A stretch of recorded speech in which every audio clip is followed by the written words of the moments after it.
ঢাকার উত্তরের মেয়র ফজলে নূর তাপসের নেতৃত্বে কদমতলী থানার ধনিয়া মৌজার রাস্তার সাথে নির্মিত 3 তলা ভবন ভেঙে ময়লার বাগার নির্মাণ করা হয় 2022 সালের 10 নভেম্বর। ভবনের মালিককে ভেঙে ফেলার নোটিশ ছাড়াই ভবন ভেঙে ফেলা হয়। বর্তমানে ওয়ারিশ সূত্রের মালিক আব্দুর রউফ গং এই অবৈধ উচ্ছেদের বিপরীতে মহামান্য আদালতের শরণাপন্ন হলে আদালত স্থগিতাদেশ জারি করেন। আদালত সমস্ত নথিপত্র পর্যালোচনা করে জমির মালিক আব্দুর রউফ গংদের পক্ষে রায় দেন। সাবেক মেয়র ফজলে নূর তাপস অন্যায়ভাবে বহুতল ভবন ভেঙে লক্ষ লক্ষ টাকার ক্ষতি সাধিত করেছে।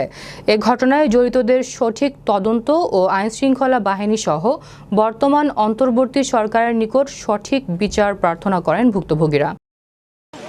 এটা তো মানুষের পুরা মানুষকে তাদের তো গায়ের জোরে মানুষকে ক্ষতি করার চেষ্টা। তারা তো আসলে মানুষ সেবা করতে আসে নাই, তারা আসছে মানুষের ক্ষতি করতে।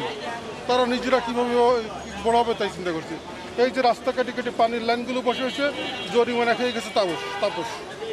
আমার এগুলো নিছে, আমার সন্তান এখনো ভার্সিটিতে পড়ে, তারা ছাত্র আন্দোলন করছে, তারা এই আন্দোলনকে কেন্দ্র করে তা আমার ছেলে ঝাঁপিয়ে পড়ছে যে আমাদের সম্পত্তি আমরা এখন চাই। সেই সুবাদে এখন আমরা সরকারের কাছে সাহায্য হাত বাড়ছি। এখন আমি আমার সম্পত্তি আমি সম্পূর্ণটা গ্যার দিয়ে নিয়ে নিছি।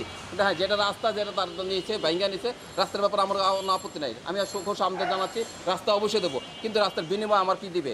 আমার তো বিনিময় দিতে হবে। এখন আমি আমার জায়গাটা আমার পুনরায় ফিরে পাই, এটাও আমি চাই। আমি এখন আমাদের যেহেতু আমাদের সরকার নেই, তো সেই জায়গায় তো আমরা অবশ্যই এই জায়গাটা ফিরে পাবো। যেহেতু তাপস নেই, সে আমাদের একটা আকাঙ্ক্ষা আশা রয়ে গেছে।